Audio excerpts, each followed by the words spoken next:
5년 전 인류 최고의 힐러는 마왕의 심장을 손에 쥔 채 동료들의 시신 위에 서 있었다. 그로는 평생을 사람들을 구하는 데 바쳤다. 달빛 야수 능선에서 그는 4명의 동료 중 1명을 미처 구하지 못하고 떠나보냈다. 그리고 마왕이 남은 3명의 육체를 빼앗기 전에 그는 자신의 손으로 그들을 차례차례 죽여야만 했다.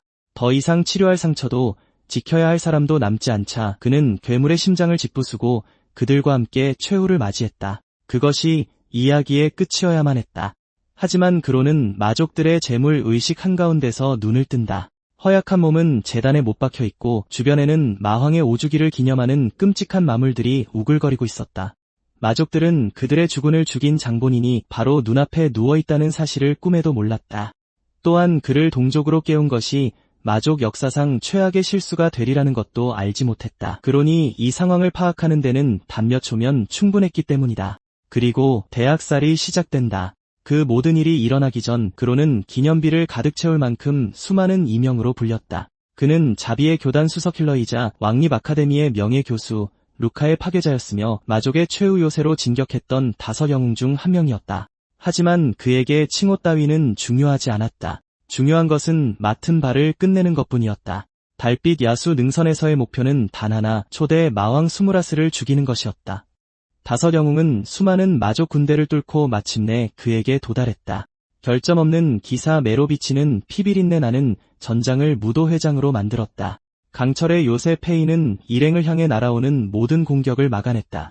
그녀의 여동생 페이아는 활을 잡아 까마득한 거리에서 적들을 지워버렸다. 빛의 현자 소프카는 그론의 곁에서 모두가 버틸 수 있게 했고 그론은 치명상조차 단순한 찰과상으로 만들어버렸다. 그렇게 힘을 합쳐 그들은 마침내 수무라스를 쓰러뜨렸다.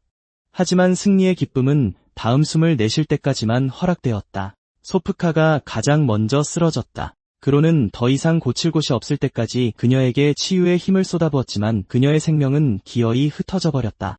그때 수무라스의 피가 땅을 기어 오르기 시작했다. 갈기갈기 찢긴 마왕의 살점들이 살아남은 영웅들을 휘감으며 자신의 존재를 이어갈 강력한 육체를 찾고 있었다.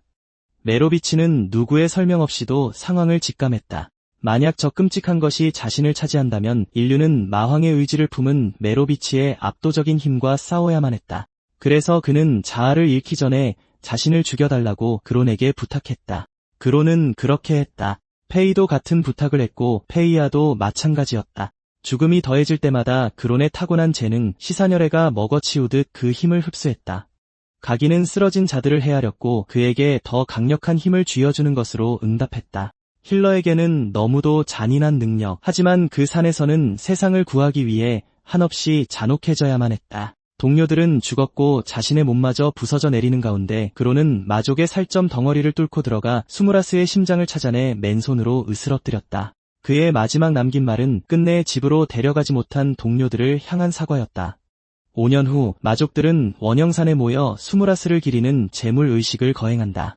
납치된 4명의 인간 소녀들과 함께 다른 이들에겐 쓸모없는 소모품 취급을 받는 한심한 사열 마족 하나가 제단 앞에 받쳐졌다.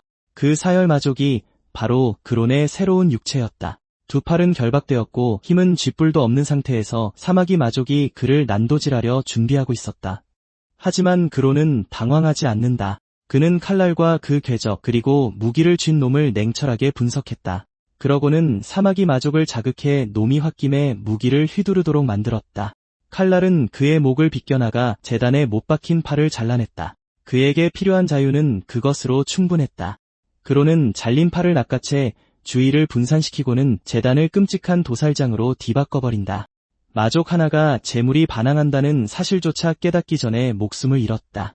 또 다른 놈은 사마귀 마족의 칼날 쪽으로 끌려갔다. 인간 소녀들은 눈앞에서 벌어지는 참상을 제대로 따라잡지 못했다. 방금 전까지 반쯤 죽어 보이던 녀석이 주변의 모든 육체를 무기로 삼아 휘두르고 있었으니 말이다. 사마귀 마족이 마침내 그론과 눈을 마주쳤을 때 놈은 그대로 굳어버렸다. 수년 전 놈은 단 1명의 인간이 3명의 마왕과 군대를 몰살시켰던 해전에서 살아남았었다. 얼굴은 달라졌지만 그 짓눌러오는 압박감만은 그대로였다. 놈은 그를 알아본 것이다. 하지만 그 깨달음은 그리 오래가지 못했다. 불악이 정적에 휩싸인 후 그로는 자신이 물려받은 이 육신을 살펴봤다. 잘려나간 팔은 이미 스스로 재생을 끝마치고 있었다. 사혈 마족 특유의 말도 안 되는 재생력, 평생을 바쳐 멸종시키려 했던 종족의 능력이 아니었다면 그저 헛웃음만 나올 일이었다. 마족 하나가 아직 살아 숨쉬고 있었다. 그로는 놈을 짓눌러 비명 지르게 내버려둔 채 제물이 된 4명의 소녀들의 시신을 걷어 묻어주었다. 마지막 시신까지 흙으로 덮어준 뒤에야 그는 유일한 생존자에게 다가갔다. 마족은 그를 더러운 인간 쓰레기라 욕하며 불악장이 모두의 복수를 해줄 것이라 저주를 퍼부었다. 그로는 놈을 반으로 갈라버렸다. 목에 새겨진 킬 카운터가 9에 도달했지만 늘어난 힘의 크기는 모욕적일 정도였다. 시사열에는 단순히 숫자가 늘어난다고 같은 보상을 주지 않는다. 죽인 적이 강할수록 각인이 돌려주는 힘도 커지는 법이었다. 쓰레기 9마리를 죽여봤자 결국 쓰레기일 뿐이다. 그는 자신의 맥박과 각인 그리고 육신에 묻혀있던 기억을 확인했다. 이것은 부활이 아니다. 그는 마족의 몸속에서 다시 태어난 것이다. 그로는 그 문장의 모든 의미가 끔찍하게 싫었다. 하지만 죽음은 이미 그에게서 한 번의 기회를 앗아갔다. 두 번째 기회마저 낭비할 생각은 추호도 없었다. 세상이 기어코 그를 마족으로 만들고자 한다면 마족들은 동족이 얼마나 지독하게 자신들을 사냥할 수 있는지 똑똑히 배우게 될 것이다. 그는 과거 5 영웅이 최후의 전투를 앞두고 쉬어갔던 동굴로 돌아갔다. 그곳에서 그는 메로비치, 페이야, 소프카의 작은 조각상을 새겼다. 그의 두 손은 얄궂게도 그들의 얼굴을 너무나 선명하게 기억하고 있었다. 마지막으로 자신의 조각상을 만든 그는 잠시 응시하다 이내 불태워버렸다. 조각상들은 그를 오래된 기억 속으로 이끌었다. 한때 영웅들이 불의 호수를 건너야 했을 때 그 끔찍한 열기를 견딜 수 있는 육체는 오직 그론뿐이었다. 그는 동료들을 등에 업고 호수를 건넜다. 그의 피부는 무사했다. 하지만 바지는 무사하지 못했다. 페이는 풀과 배낭에 남은 잡동사니들을 엮어 임시 바지를 만들어 주었다.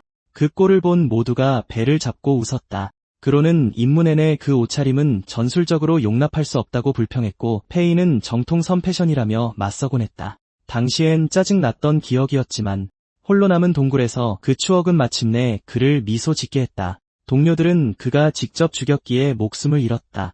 그 어떤 거창한 칭호도 그 잔혹한 사실을 무마해주진 못했다. 새로운 몸에 깃든 기억들이 오히려 덜 고통스러운 위안거리가 되어주었다. 이 몸의 전 주인은 괴롭힘당하던 신병으로 농사를 지어 끼니를 때우고 강한 마족을 피하며 훈련소에 들어가길 꿈꿨던 자였다. 수무라스가 쓰러진 후 5년 동안 마족들은 꽤나 변해 있었다. 이제 그들에겐 학교와 법률, 무역로가 생겼고 강력한 군주들이 다스리는 5개의 공국이 세워졌다. 어줍잖게 문명을 받아들인 탓에 어째 더 성가신 놈들이 되어버린 모양이었다. 그로는 죽은 신병의 기억을 따라 원영산의 훈련소로 향했다. 그곳에서 그는 새로운 계급 체계를 알게 되었다. 마족의 강함은 재능 각인으로 측정되며 가장 위험한 자는 육각인에 달했다. 그의 지금 육신은 고작 첫 번째 각인조차 간신히 깨운 상태였다.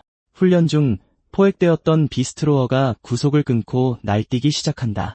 이 삼봉인 마수는 구속구를 찢어버리고 신병들을 사방으로 흩어지게 만든다. 그로는 그 자리에 가만히 서 있는다. 그는 예전에 이 종족과 싸웠던 기억을 떠올린다. 그의 이름으로 쓰여진 책에 어떻게 적혀있든 이 녀석의 시력은 지극히 정상이다. 녀석의 진짜 약점은 살기를 너무 선명하게 감지한다는 것이다.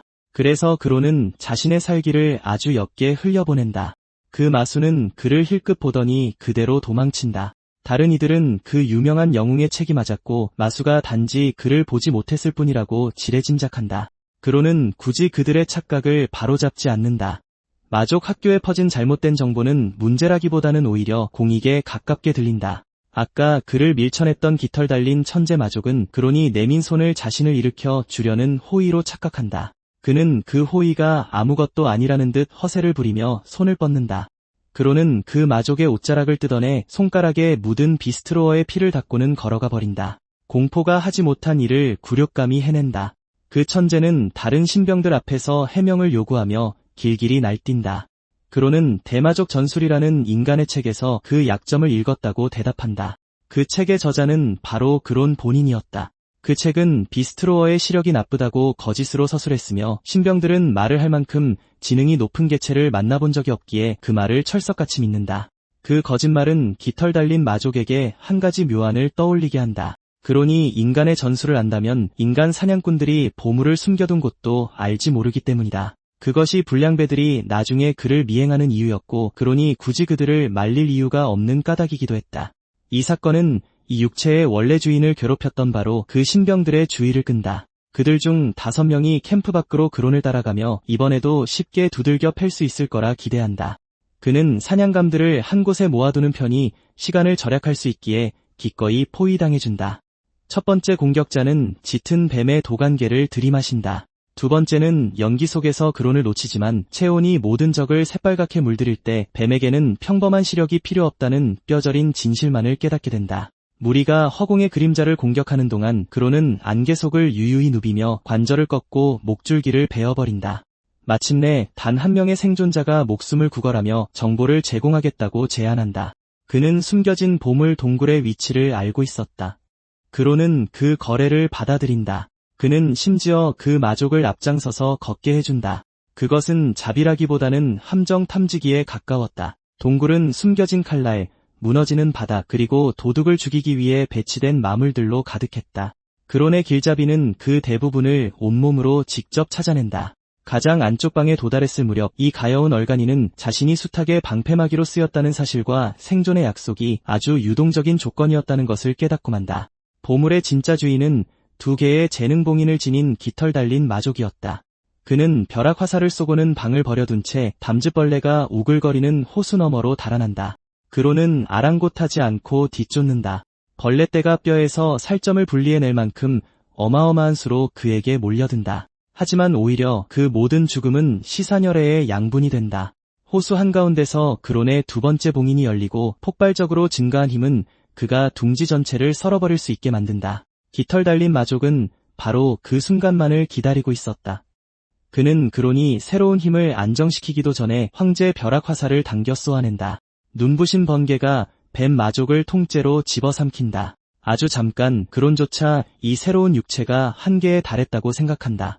그때 생존 본능이 뱀 허물이라 불리는 유전적 능력을 일깨운다. 번개에 저항하는 대신 육체는 허물을 벗고 적응하며 그 에너지를 자신의 안으로 빨아들인다. 그로는 새로운 번개의 형상을 입은 채 폭발 속에서 걸어 나온다. 깃털 달린 마족의 자신감은 순식간에 사라진다. 그의 눈먼 여동생이 싸움에 합류한다. 그녀의 눈은 살아있는 생명체를 노예로 만들 수 있기에 오빠가 위에서 계속 화살을 쏘는 동안 거대 벌레 중 하나를 조종해 공격하게 만든다. 훌륭한 연계 공격이다. 다른 누군가였다면 꽤나 치명적으로 작용했을지도 모른다. 하지만 그로는 벌레의 몸뚱이로 다음 화살을 막아내고 번개를 뚫고 거리를 좁혀 허공에서 그 오빠를 갈기갈기 찢어버린다. 여동생이 직접 그를 통제하려 시도하지만 그론의 봉인 뒤에 도사리고 있는 존재는 그녀의 눈 속에 있는 그 어떤 것보다 훨씬 더 끔찍했다. 결국 남매는 모두 차가운 바닥에 나뒹굴게 된다. 그들의 소지품을 뒤지던 그론은 신선한 인간의 눈알로 가득 찬 주머니를 발견한다. 오빠는 여동생의 눈을 고치기 위해 그것들을 모았다고 변명한다. 그는 그론이 이해해 주기를 바란다. 결국 가족을 위한 일이었으니까. 그로는 그 인간들 중 몇 명이나 살려달라고 애원했는지 묻는다. 남매 중 그 누구도 기억하지 못한다. 그것이 그에게 완벽한 대답이 된다. 그들의 죽음은 그론이 새로운 형상을 안정시킬 만큼 충분한 번개를 남기지만 동시에 또 다른 골칫거리를 낳는다. 둥근 산의 지배자이자 본브레이커라 불리는 사봉인 마족이 피해를 살피러 도착한 것이다. 그녀는 불타버린 땅, 죽은 벌레들, 그리고 유망했던 2 신병의 잔해를 목격한다. 이 짓을 저지른 자가 누구든 간에 그녀의 영토 내에 존재해서는 안 될 자였다. 멀리서 지켜보던 그로는 그녀를 다음 목표로 삼기로 결심한다. 반쪽짜리로 검증된 이봉인을 가지고 사봉인의 지배자에게 덤비는 것은 계획이라기보다 목숨을 헌납하는 꼴이었기에 그는 무기와 정보를 찾기 시작한다. 죽은 신병의 기억은 그를 산 아래 숨겨진 암시장으로 이끈다. 지상의 법령이 마족들은 더 이상 사용하지 않는다고 우기는 모든 것들을 팔고 있는 곳이다. 인간의 심장은 영약으로 둔갑한다. 노예들은 무기 가판대 옆에 사슬로 묶여있다. 영역에 반응하는 금속인 영구철조차 평범한 고철처럼 거래된다. 본브레이커가 이 대부분을 금지했다는 것은 그녀의 행정부가 썩어 빠졌거나 징후를 읽어내는데 놀라울 정도로 무능하다는 뜻이다. 그로는 벼락 화살을 파는 척하며 흥정을 통해 암시장에 연루된 모든 이들의 얼굴을 익혀둔다. 그러고는 상인들을 몰살하고 영구철을 챙긴 뒤 노예들의 철창을 열어젖힌다. 대부분의 죄수들은 눈이 멀어 있다. 포획자들이 훼손된 인간이 통제하기 더 쉬울 거라 착각하고 팔아넘기기 전에 눈을 뽑아버린 탓이다. 그로는 그들의 시력을 하나씩 되찾아준다. 한 소녀가 처음으로 주위를 둘러보더니 죽은 마족들을 살펴보고는 대뜸 끔찍한 농담을 던진다. 아무도 웃지 않는다. 하지만 그로는 웃는다. 그렇게 술라는 그가 이 방에서 그나마 제일 덜 위험한 마족일 거라고 판단하는데 실로 어처구니 없을 만큼 낮은 기준이었다. 그로는 죄수들이 떠나도록 허락하기 전 약한 뱀의 독을 풀고는 결국 너희를 죽일지도 모른다고 으름장을 놓는다. 몸이 굳어버린다. 공포가 퍼져나간다. 그런 다음 그는 단지 한 번 도와줬다고 마족을 믿는 것이야말로 두 번째 철창에 갇히게 되는 지름길이라고 설명한다. 술라는 그 독이 그들을 마비시키기만 했다는 것을 눈치챈다. 진짜 살인기라면 훗날을 대비한 경각심을 가르치는데 시간을 낭비하지 않을 테니까. 그녀는 그의 허세를 간파하고 효과가 사라지자 자리에서 일어나 그와 함께 가겠다고 선언한다. 그로는 거절한다. 하지만 술라는 막무가내로 따라 나선다. 그녀는 자신을 대장장이라 소개하며 엘리시우스의 손녀라고 밝힌다. 그 이름의 그로는 그 자리에 우뚝 멈춰선다. 몇 년 전 자비의 교회는 무기를 얻기 위해 그를 엘리시우스에게 보냈었다. 그 늙은 대장장이는 그론의 몸에 배어있는 짙은 피냄새를 한번 맡고는 당장 꺼지라고 호통쳤다. 하지만 수녀 디아가 그를 추천했고 그것은 엘리시우스가 마음을 돌릴 만큼 존경하는 몇 안 되는 이름 중 하나였다. 그는 결국 그론의 검을 벼려냈고 갓난아기였던 자기 손녀의 이름을 따서 그 검을 술라라 명명했다. 얼마 지나지 않아 마족들이 대장간을 파괴하고 소녀의 부모를 죽였다.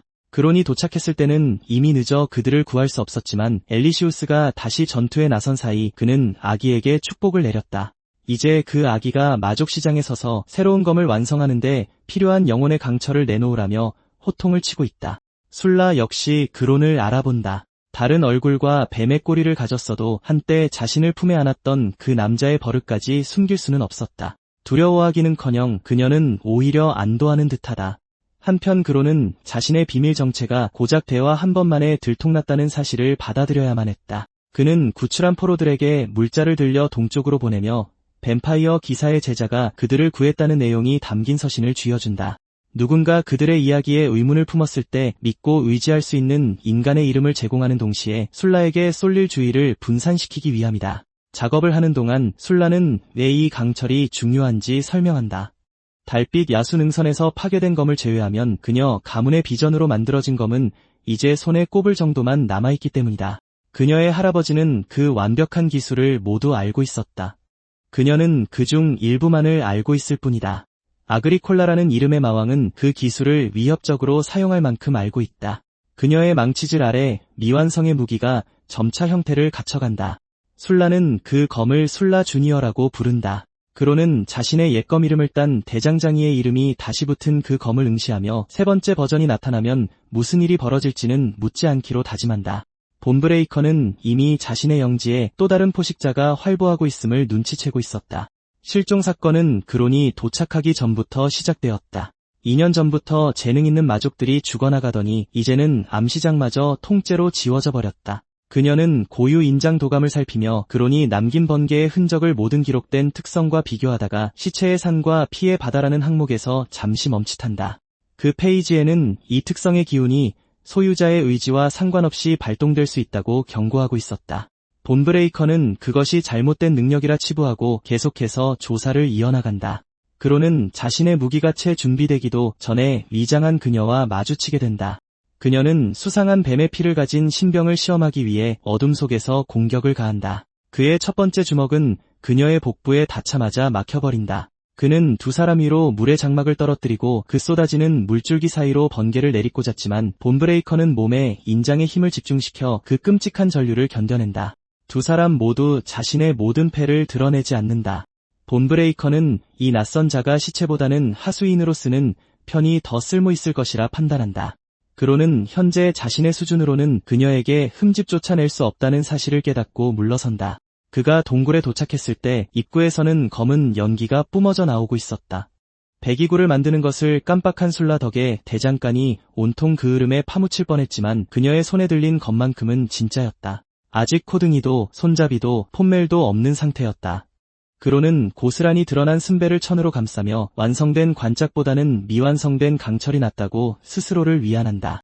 술라는 이 검으로 천공검의 제2 형태를 펼칠 수 있는지 묻는다. 그로는 둥근 산 어디에도 전력을 다해 시연할 만큼 안전한 장소는 없다고 대답한다.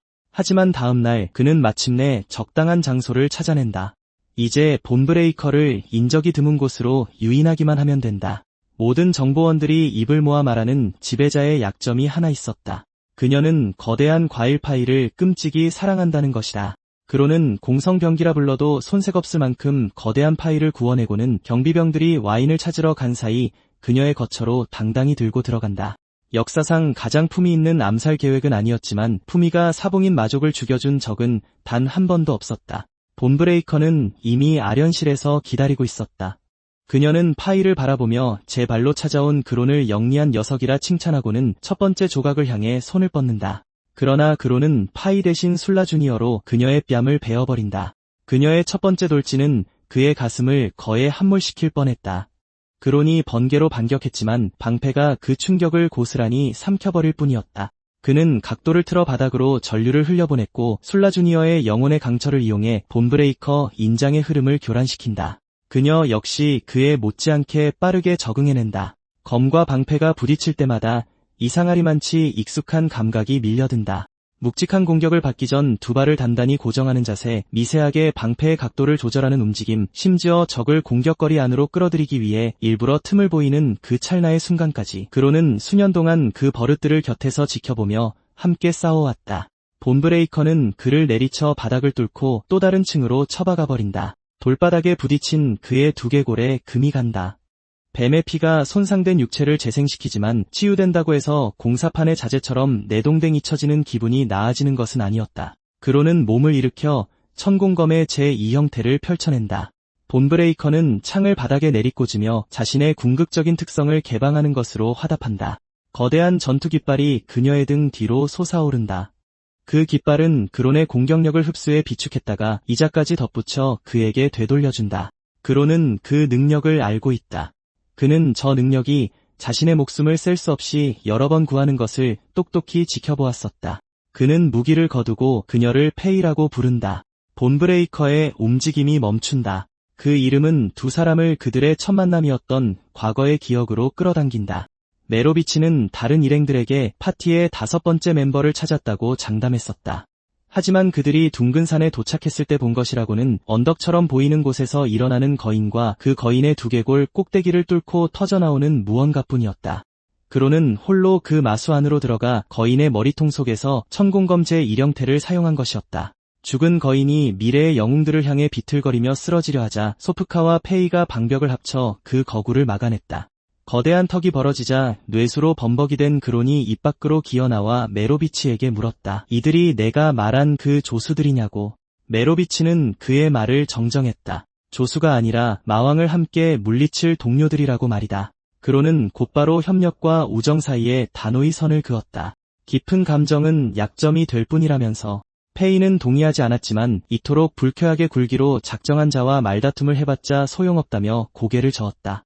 이제 폐허가 된 본브레이커의 전당에서 그 불쾌했던 남자가 그녀에게 자신의 목에 새겨진 인장을 보여주고 있다. 지난 5년 동안 페이는 달빛 야수능선에 있었던 모든 이들이 죽었다고 믿어왔다. 그런데 자신을 죽였던 그 힐러가 뱀 마족이 되어 자신의 첫 검을 벼려냈던 사내의 손녀가 만든 검을 들고 그녀의 눈앞에 서 있는 것이다. 이것이 기적인지 아니면 세상에서 가장 정교하게 짜인 모욕인지 판단하기 위해 그녀에게는 잠시 시간이 필요했다. 그러더니 일단 그에게 주먹을 날린다. 그런 다음 아물어가던 상처가 다시 터질 만큼 으스러지게 그를 끌어안고는 울음을 터뜨린다. 그로는 일행을 살려내지 못한 것에 대해 사과한다. 페이는 그의 말이 채 끝나기도 전에 입을 막아버린다.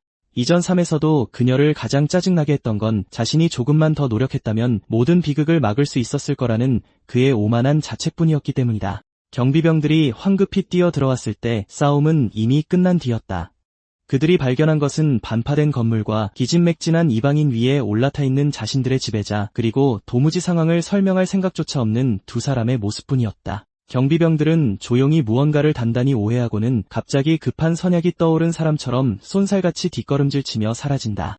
그로는 페이의 상처를 치료하다가 또 한 번 경악하고 만다. 강철의 요새라 불리던 그녀가 줄곧 여자였다니.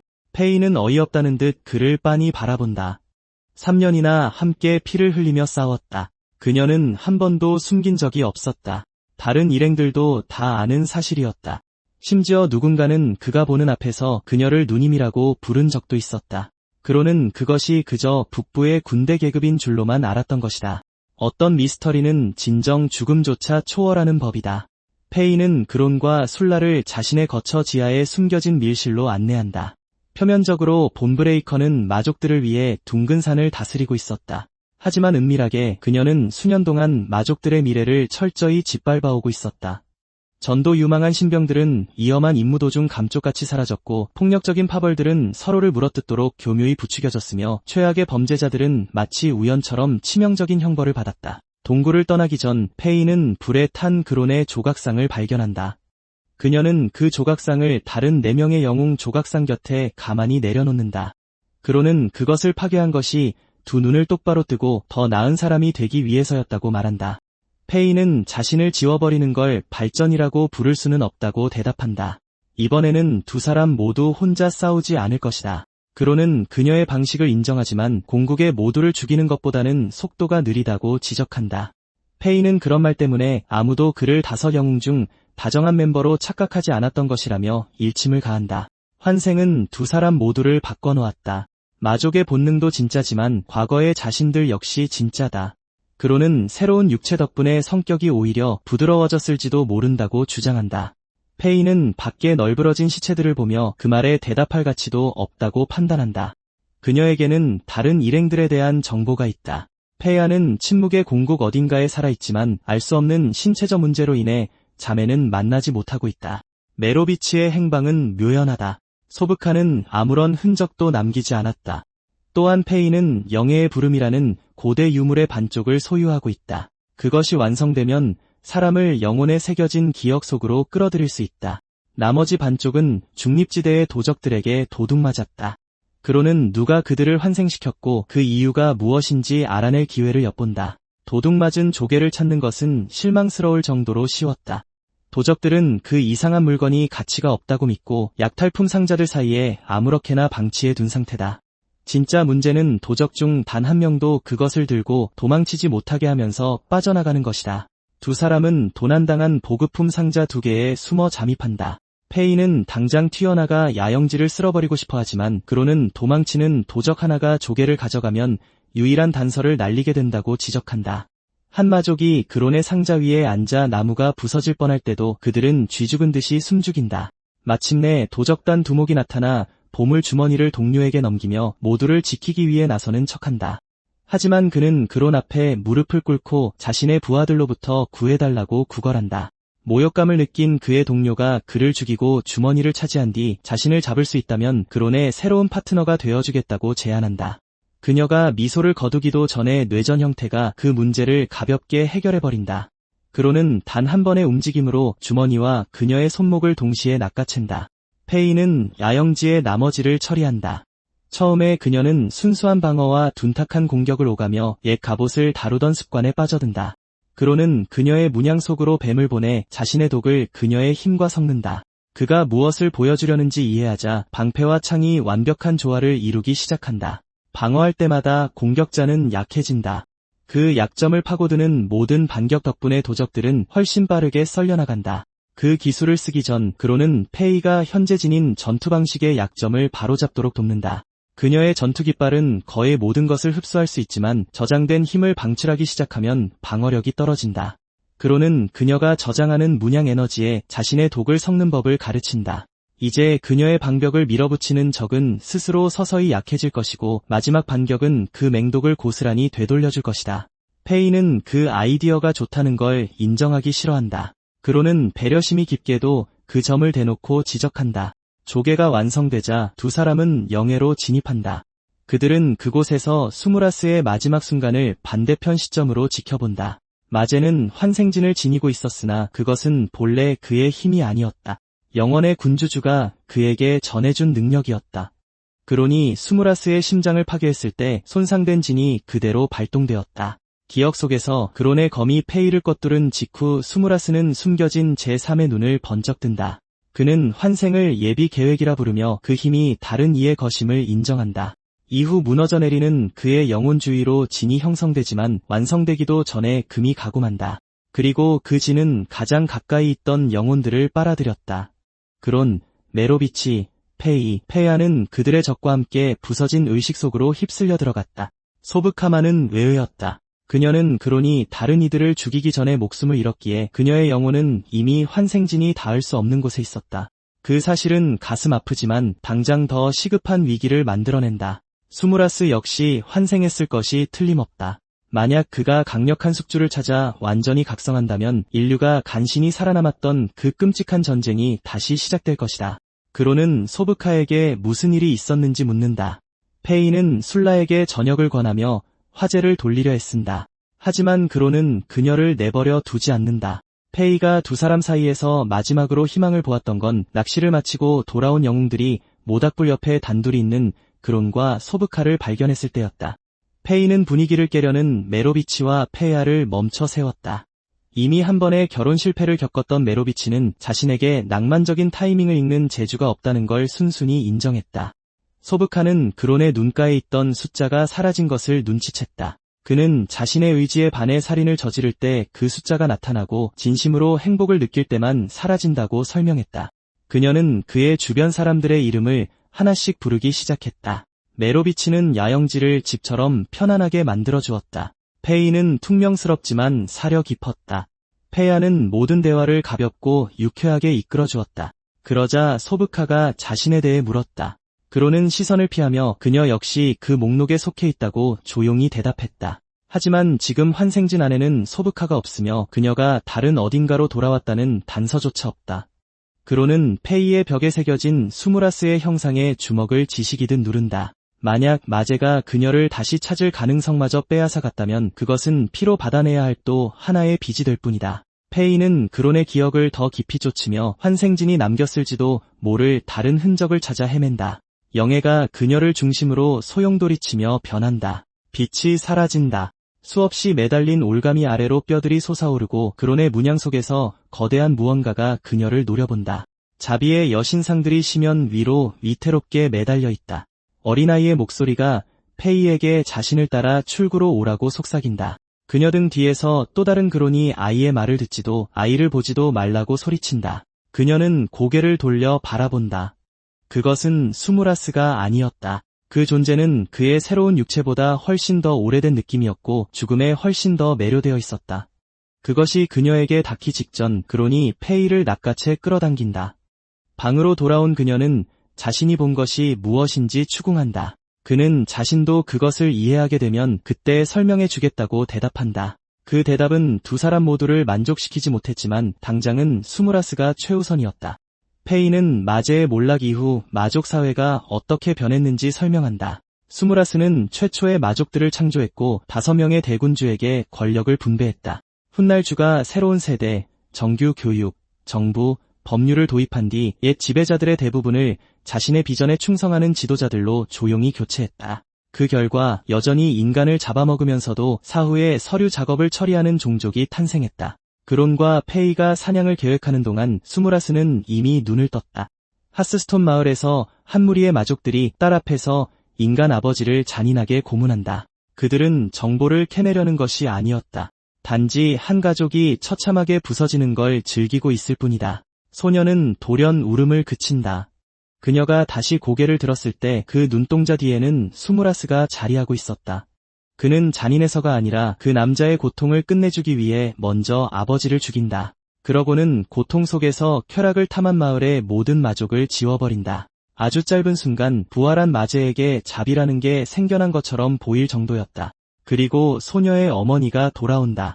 슈무라스는 그녀를 품에 안고 육체를 흡수하며 진정한 구원이란 모든 생명체를 자신의 일부로 만들어 그 고통을 끝내는 것이라 결심한다.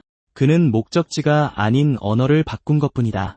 멀리 떨어진 곳 그론의 봉인 속 어둠이 자신만의 해답을 속삭인다. 모든 마족을 몰살하라고. 그로는 그 목표에 반대하지 않는다. 단지 그 녀석이 자신의 방식을 멋대로 정하게 두지 않을 뿐이다. 마족의 영토에 머무는 동안 인류를 보호하기 위해 그는 피로 소환진을 그려 옛 제자를 부른다. 2시간 동안 아무 일도 일어나지 않는다. 페이는 바위에 기대어 잠이 든다. 슐라는 어둠 속에서 전설적인 뱀파이어가 나타나길 기대하며 나무에 있는 모든 박쥐를 지켜본다. 한 마리가 그녀의 등 뒤에 내려앉자 그녀는 그토록 작은 것에 지레 겁을 먹은 자신을 비웃는다. 그때 피투성이가 된 새꼬챙이가 그녀의 얼굴 앞에 나타난다.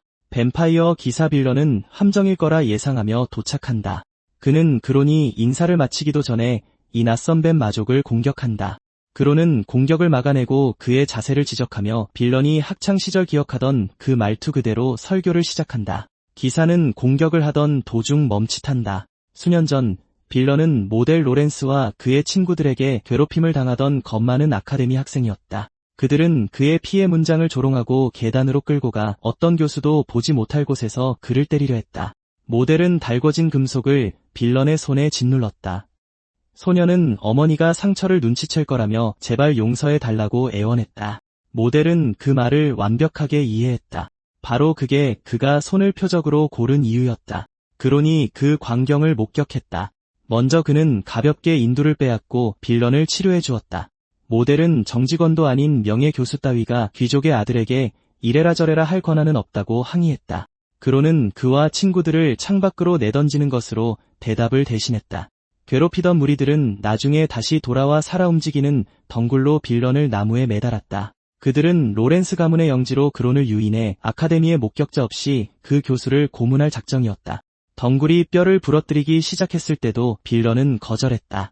그들이 끝장을 내기도 전에 그론이 그를 찾아냈다. 2번째 습격 현장을 발견한 그론은 빌런을 풀어주고 3명의 공격자를 모두 비탈길 아래로 던져버렸다. 그들이 아래쪽 숲으로 사라지자 그는 부모들이 녀석들을 찾으려면 삽이 좀 필요할 거라고 툭 내뱉었다. 그날 빌런은 2가지를 배웠다. 그론 교수는 학생들을 지킨다는 것, 그리고 그는 귀족들의 불평 따위는 쥐뿔도 신경 쓰지 않는 방식으로 그 보호를 실천한다는 것을. 또한 그론은 아카데미 명부에서 빌런의 재능을 알아보고 그의 수업을 들으라고 명령했다. 소녀는 자신의 피해 문장이 두렵다고 고백했다. 다른 학생들은 그것을 괴물 같다고 불렀다. 그론은 그 힘을 적들에게 끔찍한 괴물로 만들어주라고 말한 뒤 빌런의 가족이 저녁으로 무얼 먹는지 물었다. 그 대답은 과일파이였고 어쩌면 그게 멘토링을 확정짓는 데 도움을 주었을지도 모른다. 나중에 그론은 자신의 피해 능력을 저주처럼 취급하지 말라고 그를 가르쳤다. 그 능력이 아군을 두렵게 한다면 빌런은 그 두려움을 적들에게 돌리면 될 일이었다. 겁 많던 소녀는 결국 인류 최강의 뱀파이어 기사 중 한 명이 되었다. 이제 그론은 그들의 제외보다 훨씬 중요한 임무를 그에게 맡긴다. 슈무라스에게는 강력한 육체가 필요하다. 가장 위험한 숙주 후보는 이니아의 황제 호야와 북부 동맹의 라니우스 주하다. 빌런은 2 지도자가 갑자기 이상하게 행동하더라도 절대 그들을 죽여서는 안 된다고 양측에 경고해야 한다. 잘못된 타이밍의 죽음은 슈무라스가 숙주와 완전히 융합하게 만들 수도 있다. 빌런은 황제를 산채로 포획하면 어쩔 계획인지 그론에게 묻는다. 그론은 밀봉된 항아리, 슈무라스의 혀와 눈을 제거하는 것, 지속적인 영양 공급, 그리고 영원히 의식만 유지할 수 있을 정도의 치유를 설명한다. 옆에서 듣고 있던 페이는 그론이 영웅으로 남아주어 다시 한번 다행이라고 느낀다. 빌런은 인간들의 땅을 향해 떠난다. 그론, 페이, 슐라는 현 영주 펠링이 페이와 주의 움직임에 대해 더 많은 걸 알고 있을 침묵의 공국으로 떠날 채비를 한다. 그들이 출발하기 전 페이의 장교 중 한 명이 그론에게 그의 주제를 상기시키려 든다. 사막의 송곳니는 긍지 높은 황무지 마족이지만 모욕을 주기엔 최악의 상대를 고르는 재주가 있는 놈이다. 그는 기병대 앞에서 그론을 거름더미에 강제로 무릎 꿇게 한다. 페이가 도착해 그 광경을 보고는 사막의 송곳니를 그론의 자리에 대신 꿇어앉힌다. 부대 전체는 이 정체불명의 뱀 마족이 자신들의 지배자와 끔찍한 연관이 있다고 즉시 결론 내린다. 사막의 송곳니는 불량배에서 충실한 부하로 어찌나 빨리 태세를 전환하는지 거의 이동기술로 쳐줘도 될 정도였다. 그로는 그가 지기를 유지하게 둔다.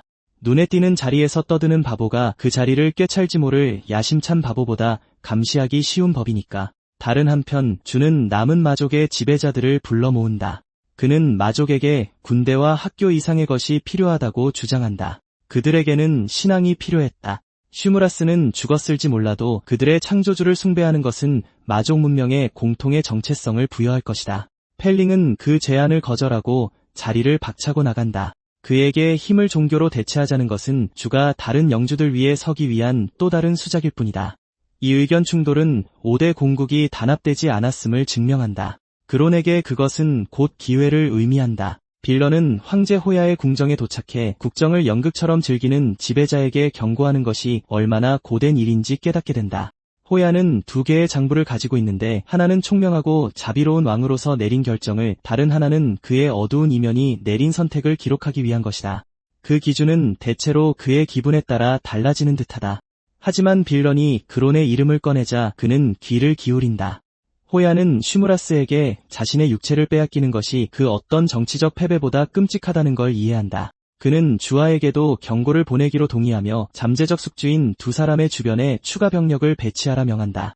그 호위 병력 중 한 명은 림스토르프로, 바로 훈련소에서 그론을 피해 도망쳤던 그 짐승의 포효다. 그 야수는 황금을 대가로 호야를 위해 일하며 이 계약에 충성심 따윈 개입할 여지가 없음을 분명히 한다. 호야는 오히려 그 점이 안심된다고 생각한다. 제값을 대놓고 밝히는 용병이 꿍꿍이를 숨긴 애국자보다 훨씬 안전한 법이니까. 둥근 산을 벗어나는 길에서 그론은 슐라에게 재능의 문장이 어떻게 작동하는지 가르치기 시작한다.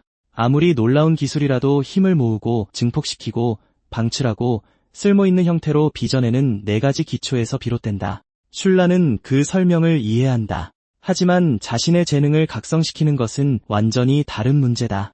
그론은 충분한 압박을 가하기 위해 그녀의 팔을 부러뜨려야 할지도 모른다고 말한다. 그러자 작고 노란 일꾼들이 즉시 그녀 주변에 나타나 손에 닿는 모든 것을 고치기 시작한다. 보아하니 공포야말로 아주 훌륭한 스승인 모양이다. 그 피조물들은 그녀의 타고난 재능이며 무언가를 만들어내는 그들의 능력은 결국 그녀가 후천적인 문장까지 창조할 수 있게 해줄 것이다. 그론은 그 일꾼들의 한계를 시험하기 시작했고 슐라는 자신을 그와의 개인 교습으로 이끈 모든 인생의 선택을 자문하기 시작한다. 그들의 훈련은 일행이 앞서가는 부상당한 여행자들을 발견하면서 멈춘다. 여행자들은 덮개로 덮인 짐수레를 끌며 중립지대를 지나가고 있었다. 릴로는 시끄럽게 대장처럼 굴면서도 모두에게 자신을 대장이라 부르지 말라고 계속해서 명령한다. 두부타는 자신이 형편없는 정찰병이라며 사과한다. 크리스티는 안에 있는 사람을 살리기 위해 자신의 남은 치유력을 모두 쏟아붓고 있다. 그리고 릴로는 아무도 듣지 못할 거라 생각한다. 그는 이 빌어먹을 임무와 마족들 그리고 왕실 기사단에 합류해 공주에게 구애할 기회를 얻고자 가문이 쏟아부은 막대한 돈을 저주한다. 그때 짐수레 안에서 이베트가 기침을 하자 바로 그 사내는 즉시 다른 이들에게서 가장 무거운 밧줄을 낚아챈다. 그가 어떤 사람이든 간에 그는 그녀를 버리지 않을 것이다. 부상당한 소녀는 호야의 9번째 수양딸인 이베트다. 그녀의 호위병인 릴로, 두부타, 크리스티는 일대를 수색하는 마족들을 피하면서 어떻게든 그녀를 살리려 애쓰고 있다. 이베트는 자신의 몸이나 자신이 힘을 불어넣은 무엇이든 거대하게 만들 수 있는 재능, 천상의 육신을 지니고 있다. 그것이 그녀를 훗날 슈무라스가 원할지도 모르는 가장 완벽한 숙주로 만든다. 그것은 지금 당장 그녀를 유용하게 만들기도 한다. 그로는 정보에 대한 대가로 그녀를 치료해주겠다고 제안한다. 호위병들은 뱀 마족을 믿지 않았기에 그는 조용히 이베트에게 독을 중독시키고 릴로가 그녀의 상태가 악화되는 것을 눈치채길 기다린다. 기사가 그론이 치료제와 시간 모두를 통제하고 있다는 걸 깨닫자 대화는 훨씬 진솔해진다. 처음에 이베트는 그 조건을 거절한다. 그녀는 다른 어떤 보상이라도 하겠다고 제안하며 릴로가 인류의 정보를 발설하는 것을 금지한다. 독의 양이 적어 그녀는 몇 분 안에 독을 정화할 만큼 충분한 문장의 힘을 회복할 수 있다고 믿는다. 그로는 거절을 받아들인 척하며 돌아선다. 이베트는 즉시 그 속임수를 간파하고 그가 떠나는 척만 할 뿐이니 우리가 그를 다시 부르게 될 거라고 릴로에게 경고한다. 릴로는 어쨌든 그를 다시 부른다. 이베트의 일행은 그론의 잘린 팔을 찾고 있다. 월수령 사건 이후 그 팔은 어쩌다 보니 지르라는 마족의 손에 들어갔다. 그는 마족의 기준에서도 악명 높았던 전대 영주 발리에르를 모셨고 지금은 폐허가 된 도시 잉유를 지배하고 있다. 영웅의 팔을 이식한 것은 지르의 힘을 비약적으로 상승시켰다. 이베트는 누군가 그 과정을 재현하는 방법을 알아내기 전에 그 팔을 잘라내고 싶어한다. 그로는 그녀를 치료해주고 자신의 반응을 숨긴다. 이베트는 명령에 불복종한 릴로를 벌하지 않는다. 그녀는 불분명한 명령을 내린 것에 대해 책임을 지며 호위병들에게 다시 움직이기 전에 휴식을 취하자고 말한다. 그 모습은 그녀의 신분보다도 그론에게 더 큰 존중을 이끌어낸다. 자신의 옛 팔이 적에게 달려있는 것을 발견하는 건 불쾌한 일이다. 황녀가 이미 그것에 침을 발라놨다는 사실을 아는 건 그저 무례하게 느껴질 뿐이다. 양측이 소유권을 두고 다시 협상하기도 전에 가죽 벗기는 형제단이 그들을 포위한다. 이 도적단은 수수께끼를 규칙으로 만드는 재능을 가진 마족이 이끌고 있다. 그가 그론에게 손에서 어떤 뼈가 가장 중요한지 묻는다. 그론은 네 번째라고 답한다. 마족은 정답이 새끼손가락이라고 선언하며 그에 따른 형벌로 그론의 몸이 부서져야 한다고 말한다. 아무 일도 일어나지 않는다. 도적은 웃으며 그론이 패배한 이유를 설명하기 시작한다. 그론이 앞으로 걸어가 그의 턱을 찢어버리고 수수께끼는 정답이 실제로 진실일 때만 힘을 갖는다고 알려준다. 형제단의 나머지가 공격해온다. 그들의 가장 큰 전사인 스컬이 주변 구조물들을 움직이는 돌 요새로 바꾼다. 두 거인 형제가 그 뒤에서 돌진하며 부상당한 이베트 일행 중 누구도 그 엄청난 무게를 막을 수 없다고 확신한다. 이베트가 일어서서 천성체를 발동시키고 거인들이 간신히 그녀의 발목에 닿을 정도로 거대해진다. 단 한 걸음으로 모든 상황이 정리된다. 생존자들은 달아나고 그론과 이베트 사이에는 일시적인 합의가 남겨진다. 그들은 지르를 쓰러뜨릴 때까지 협력하고 되찾은 팔을 공평하게 나누기로 한다. 둘 다 완벽하게 진지한 표정으로 고개를 끄덕인다. 물론 둘 다 속으로는 팔 전체를 독차지할 궁리를 하고 있다. 일행이 서쪽으로 이동하던 중 저 멀리서 선회하는 사령 한 마리를 발견한다. 불필요한 전투를 또 치를 만큼 상태가 온전한 이가 없기에 그들은 드래곤을 피해 야영지를 꾸린다. 모닥불 주위에 모여 이베트의 호위병들이 메로비치에 대해 이야기하기 시작한다. 그들에게 무결점의 기사란 우아하고 명예로우며 무패를 자랑하는 어떤 적도 그에게 흉터 하나 남기지 못할 만큼 뛰어난 이상적인 영웅이었다. 모닥불 곁에 낯선 이가 나타나 치즈를 좀 달라고 부탁하더니 그들 중 한 명의 손가락을 잘라버린다. 그 남자는 바로 메로비치로 그들이 앞서 피했던 사령으로 환생한 존재였다. 그는 주인의 명령으로 이베트를 납치하러 왔다고 선언하며 누구도 놀란 가슴을 진정시키기도 전에 유수검술을 펼치며 돌진한다. 그론은 첫 합을 겨눈 후 그를 알아본다. 메로비치 역시 그론과 페이를 단숨에 알아차린다. 덕분에 재해가 더 쉬워져야 마땅했다. 하지만 그렇지가 않다.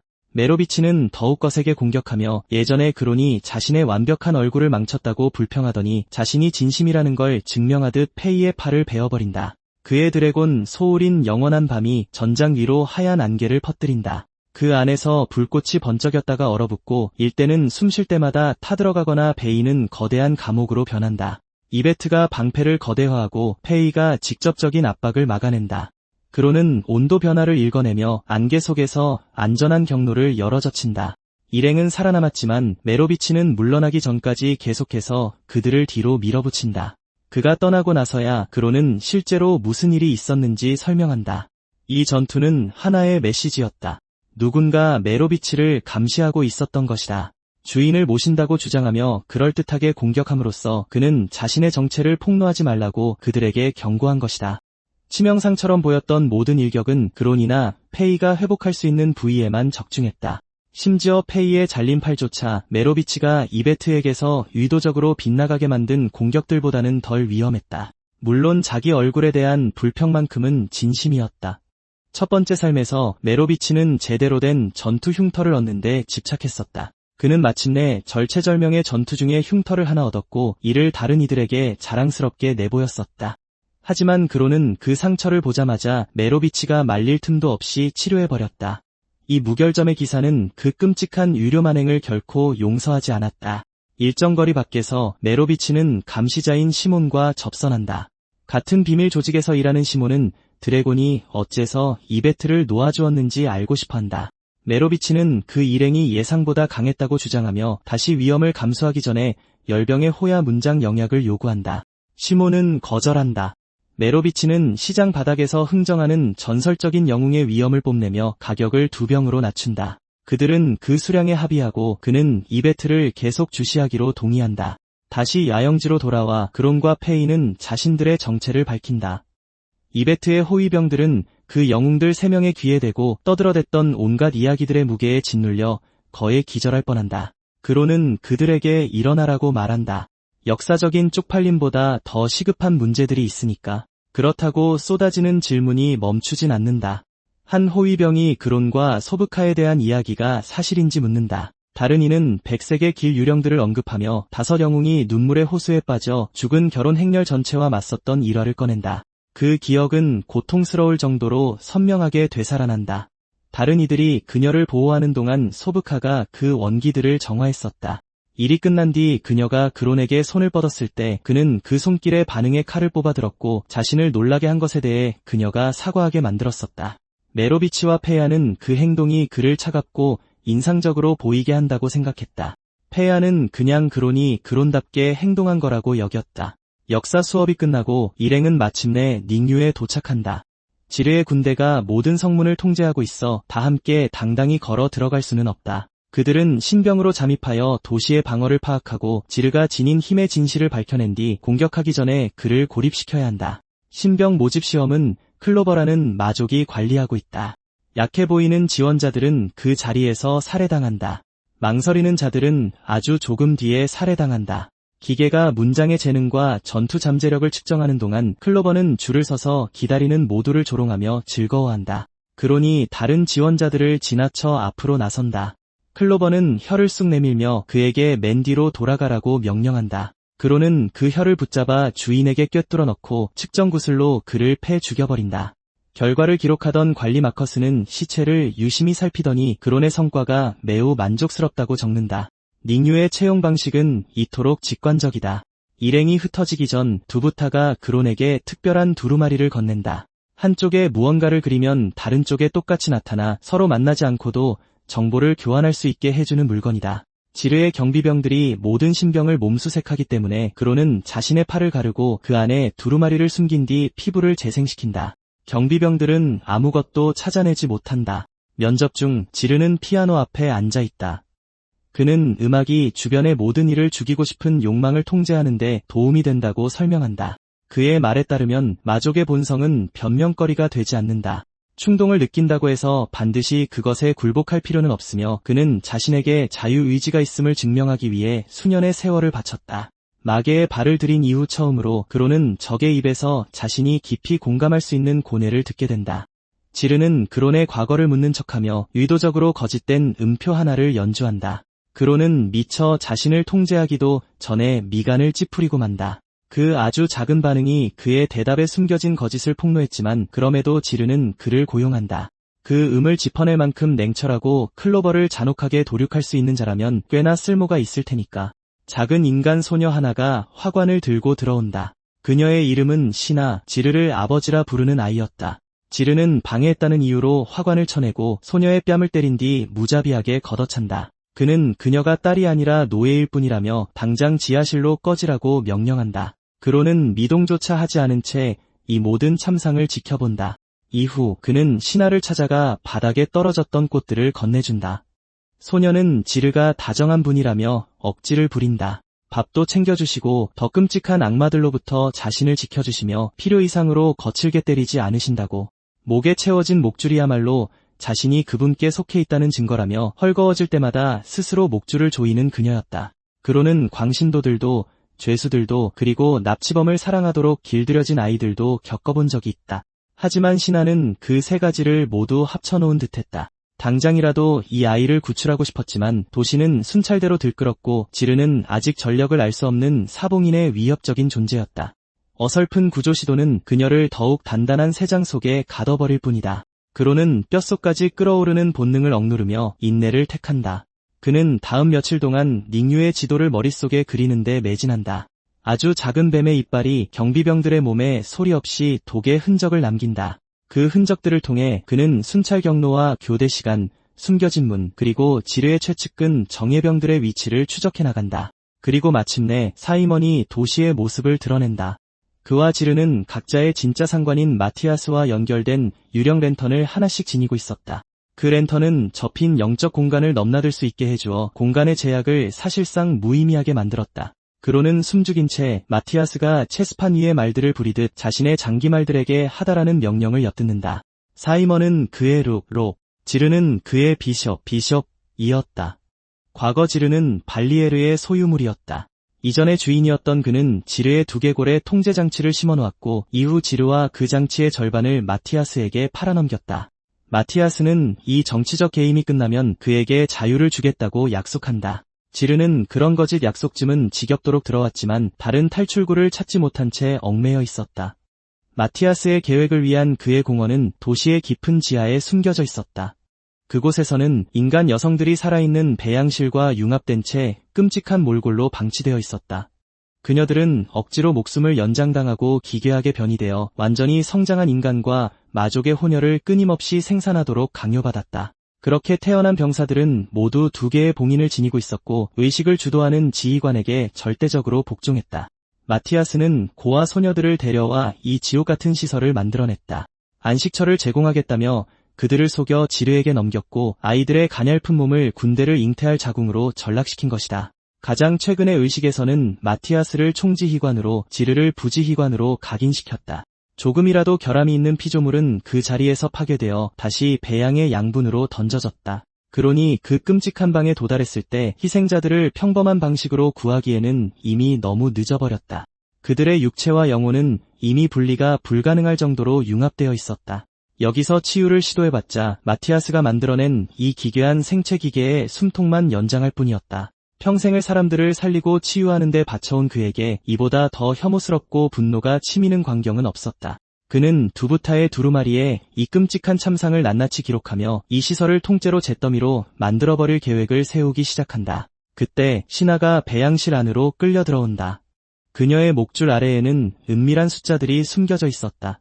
지르는 그녀의 재능이 저 혼혈 군대보다 훨씬 가치 있으니 절대 마티아스에게 그 숫자를 들켜선 안 된다고 경고한다. 신하가 지닌 재능은 바로 시사녀래. 지르는 그녀에게 결함이 있는 병사들을 죽이라고 명령한다. 하나의 죽음은 그녀의 봉인에 또 다른 숫자를 새겨 넣었다. 힘이 증폭됨에 따라 그러니 자신의 영혼의 바다에서 보았던 것과 똑같은 형상의 어둠이 그녀의 등 뒤에서 뿜어져 나오기 시작했다. 지르는 억지로 금속 쐐기를 봉인에 박아 넣어 그 불길한 기운을 짓눌러버린다. 그 쐐기는 발리에르가 남긴 천상의 쐐기 중 하나였다. 지르는 신하의 각성을 행운이라 부르며 그 쐐기를 구속구처럼 여겼지만 그로는 마침내 그 2가지 능력의 진정한 의미를 깨달았다. 시사녀의 속에 도사리고 있는 것은 다름 아닌 기생충이었다. 죽음을 먹고 자라는 끔찍한 기생충. 소위 행운의 날이란 기생충이 숙주를 갉아먹기 시작하는 순간을 뜻했고 저 쐐기는 그 파멸의 과정을 강제로 늦추고 있을 뿐이었다. 신하가 이대로 지르의 곁에 남는다면 그녀는 지르의 사륙병기로 전락하거나 그론이 짊어진 것과 같은 어둠에 완전히 잠식되어 텅 빈 껍데기가 될 것이다. 무슨 수를 써서라도 2사람을 떼어 놓아야만 한다. 도시 밖에서 페이는 이베트를 위한 추천서 작성을 마친다. 황녀는 호야로 돌아갔을 때 자신을 지지해줄 뒷배를 원했고 철벽의 요새가 써준 이 서신 한 장이면 황실에서의 입지가 단숨에 뒤바뀔 수도 있었다. 릴로, 두부타, 크리스티는 임무가 끝난 뒤 주어질 자기와 영지 그리고 평화로운 미래를 상상하며 들뜨기 시작한다. 페이는 그들에게 전쟁이 끝난 뒤 무엇을 할 것인지 함부로 떠벌리지 말라고 충고한다. 그런 소리를 짓거리는 자들은 다음 장면에 도달하기도 전에 끔찍하게 죽어버리는 성가신 징크스가 있으니까. 그녀의 뼈있는 농담에 위안을 얻는 이는 아무도 없었다. 마티아스의 은밀한 공간 안에서 더 거대한 음모의 실체가 서서히 드러난다. 그는 바로 호야가 짓밟고 일어선 옛 엔네아드 왕조의 후예였다. 그의 혼혈 군대는 현 황제를 건좌에서 끌어내리고 잊혀진 왕조의 핏줄을 부활시키기 위한 검이었다. 발리에르의 죽음으로 거대한 장애물 하나가 사라졌지만 주가 은밀하게 그에게 도움의 손길을 내밀었다. 영원의 군주가 언젠가 그론의 몸에서 채취한 표본을 들고 마티아스를 찾아왔던 적이 있었다. 그는 영웅의 팔다리를 마족의 육체에 이식할 수 있는지 확인하고 싶었던 것이다. 지르의 팔을 성공적으로 이식한 마티아스의 성과는 주가 수년 동안 달의 마수능선의 자네들을 가지고 끔찍한 실험을 자행해왔음을 암시했다. 이제 그론에게는 빼앗긴 자신의 팔을 되찾아야 할 2가지 이유와 이 닝유를 통째로 불태워버려야 할 수천 가지의 이유가 생겼다. 거사를 치르기 전 그는 다시 한번 신하에게 말을 건넨다. 그는 지르가 그저 괴물일 뿐이라는 진실을 굳이 말하지 않는다. 어차피 그 사실을 부정하며 지르에게 더 병적으로 매달릴 테니까. 대신 그로는 자신이 구원자라고 착각했던 생의 첫 번째 사람에 대한 이야기를 들려준다. 영웅으로 추앙받기 훨씬 전 그로는 베이로에 찢어지게 가난한 소년이었다. 가진 것 하나 없는 비닐천 가족이었지만 그의 부모님은 어떻게든 그를 먹여 살렸고 조건 없는 사랑을 쏟아주셨다. 말은 어눌했고 또래 아이들을 피했으며 우정보다는 지독한 굶주림을 먼저 배워야 했던 소년. 그러던 어느 날 그는 하랄드를 만났다. 하랄드는 도시에서 가장 막강한 권력을 쥔 귀족 중 한 명인 고위 법관 세바스찬의 아들이었다. 그는 그론에게 빵을 나누어주며 정의에 대해 끊임없이 열변을 토했다. 하랄드의 세상에서 힘이란 약자를 지키기 위해 존재하는 것이었고 선한 이들이 악에 맞설 용기만 있다면 법조차도 바꿀 수 있는 것이었다. 그론은 그의 말을 순진하게 믿었다. 부패한 관리들이 그론의 부모에게 호야의 반군과 내통했다는 누명을 씌웠을 때 그 사건은 세바스찬의 판결대에 올랐다. 그 고위 법관은 증거가 터무니없이 부족하다는 것을 뻔히 알고 있었다. 하지만 피고인들을 풀어주면 폭동이 일어날지도 모른다는 알량한 두려움 때문에 그는 도시의 안정을 핑계로 집단 처형을 승인해버렸다. 비가 쏟아지는 교수대 아래에서 어린 그론은 부모님의 다리를 부여잡고 필사적으로 들어올렸다. 목에 실리는 무게만 덜어주면 부모님이 다시 숨을 쉴 수 있을 거라 굳게 믿으면서 그는 두 팔의 감각이 사라져 끊어질 때까지 그 무게를 버텨냈다. 하지만 부모님은 결국 숨을 거두고 말았다. 한 경비병이 그런 그를 보며 비웃었다. 시사열에는 이미 2개의 이름이 새겨진 채 그렇게 각성했다. 어둠은 그론에게 끔찍한 힘을 건넸지만 그의 영혼을 집어삼키지는 못했다. 그 작은 차이가 모든 것을 바꾼 것이다. 그론이 선택한 첫 번째 재물은 바로 그 경비병이었다. 그는 다음 목표를 선택했다. 그러고는 자신이 원망하는 자들과 그 사이에 선 모든 병사와 민간인들을 선택했다. 그는 탈리아 부인의 모교경으로 비축된 우유를 훔쳐 굶주린 가족들에게 나누어 주었다. 병사들이 그를 막으려 하자 그는 길거리에서 그들을 도륙했다. 억압받던 베일루의 백성들은 한 아이가 저항하는 모습을 보고 그의 뒤를 따라 일어섰다. 날이 저물 무렵 항이는 반란이 되어 있었다. 아침이 밝아올 무렵 반란은 끔찍한 대학살로 변해 있었다. 그로는 세바스찬의 저택에 난입해 그 재판관의 목숨을 앗아갔다. 헤럴드가 도착했을 때 그가 마주한 것은 아버지의 싸늘한 주검과 한때 지켜주겠다고 맹세했던 가엾은 친구가 그 위에 서 있는 참혹한 광경이었다. 두 소년 중 누구도 더 이상 정의가 무엇을 의미하는지 알지 못했다. 그로는 도망쳤다. 귀족들은 베일루에 대한 통제력을 잃었지만 백성들 또한 평화로운 도시를 얻지는 못했다. 분노는 어떤 계획보다도 빠르게 번져나갔고 죄 없는 이들의 시체가 죄인들의 시체와 뒤섞여 그 누구도 승리라 부를 수 없는 참상이 벌어졌다. 수년 동안 그로는 자신의 봉인 속에 있는 존재를 탓했다. 그것이 진실을 인정하는 것보다 훨씬 쉬웠기 때문이다. 어둠은 그가 원하던 것을 보여주었을 뿐이다. 그의 손을 움직인 것은 결코 어둠이 아니었다. 그는 신하에게 지르의 명령이 그녀의 양심이 될 수는 없다고 말한다. 그를 사랑한다고 해서 모든 명령이 옳은 것이 되는 건 아니며 명령에 불복종한다고 해서 그 사랑을 배신하는 것도 아니라는 것을. 자신만의 삶을 원한다면 다른 누군가가 그녀를 위해 결정하기 전에 스스로 무엇을 지킬지 선택해야만 한다. 신하는 그 말을 귀 기울여 듣는다. 그리고 마침내 그녀는 생애 첫 번째로 독립적인 선택을 내린다. 북부의 탈영병들이 닝이로 접근해 오고 있었고 그녀는 도시를 지키는 것이 지르에게 도움이 될 거라 믿으며 그들을 몰아내고 싶어 했다. 그녀는 허락을 구하지만 그 갈망은 온전히 그녀의 것이었다. 지르는 이를 허락한다. 무엇보다도 그는 그녀가 마티아스와 지하시설로부터 멀리 떨어져 있기를 바랐다. 신하가 도시를 떠나자마자 그로는 신호를 보낸다. 작전은 그가 시몬과 메로비치에게로 곧장 걸어가면서 시작된다. 그로는 자신이 이베트를 배신하고 이제 지르를 섬긴다고 주장한다. 시몬은 뛸 듯이 기뻐한다. 메로비치는 단번에 그 거짓말을 알아채고는 마치 큰 충격을 받은 것처럼 그를 공격한다. 그들이 꾸며낸 결투는 지붕 위를 가로지르며 시몬을 지르가 있는 쪽으로 유인한다. 두 적이 마침내 서로를 마주했을 때 그로는 양측 모두 상대방이 이미 무력을 쓰기로 결정했다고 믿게끔 판을 짠다. 시몬이 자신의 그림자 특성을 해방한다. 지르는 보이지 않는 바람에 칼날로 응수한다. 그러자 그론과 메로비치는 지붕 위로 올라가 훔친 치즈를 나눠 먹으며 그들이 서로 싸우도록 내버려둔다. 시몬은 지르의 움직임을 봉쇄하기 위해 거리 곳곳으로 그림자를 퍼뜨린다. 지르가 허공에 꽃잎을 흩뿌린다. 눈에 보이는 꽃잎들이 그의 바람 칼날 중 일부를 나타내지만 나머지는 아무런 경고도 없이 덮쳐온다. 시몬은 눈에 보이는 공격들을 막아내지만 보이지 않는 칼날에 의해 갈갈이 찢기고 만다. 지르가 승리했지만 이 싸움으로 인해 그의 인장의 힘 대부분이 고갈되어 버린다. 바로 그 순간 그론의 팀이 공격을 개시한다. 탄만큼 거대해진 이베트가 발 뒤꿈치를 무자비하게 내리찍는다. 지르가 그 충격을 피했지만 그의 뒤에는 페이가 기다리고 있다. 메로비치가 안개와 화염, 얼음으로 퇴로를 봉쇄하는 동안 페이의 방패가 쏟아지는 첫 번째 칼날 폭풍을 받아낸다. 그론이 천둥의 형상으로 난입한다. 지르가 눈에 보이는 칼날들 사이로 꽃잎이 없는 칼날을 섞어 넣는다. 그론은 아주 찰나의 순간 패턴을 늦게 읽어냈고 보이지 않는 칼날이 그의 몸을 관통해버린다. 상처는 회복되지만 그 속임수를 통해 그론은 지르가 이 전장을 어떻게 통제하는지 간파해낸다. 꽃잎들은 결코 무기가 아니었다. 그것들은 지나가는 모든 것을 바람의 또 다른 속성으로 바꿔버리는 관념적인 기류를 감추기 위한 위장이었다. 그론이 그 지식을 활용하기도 전에 혼종 군대가 거리로 쏟아져 들어오고 수백 명의 2인장 병사들이 그들을 에워싼다. 이베트는 자신의 손바닥을 그어 흘러나온 피를 거대화시켰고 단 몇 방울의 피를 붉은 헤일로 바꿔 선두 대열을 쓸어버린다. 그론은 뱀의 형상으로 변해 혼돈을 타고 지르를 향해 곧장 돌진한다. 메로비치가 공중에서 일격을 가한다.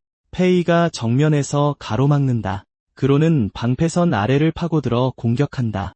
과거의 영웅이었던 세 사람은 한때 월수령에서 맞췄던 호흡을 되찾으며 단 한마디의 말도 없이 서로의 움직임이 다음 공격의 빈틈을 만들어낸다. 지르는 여전히 쓰러지기를 거부한다.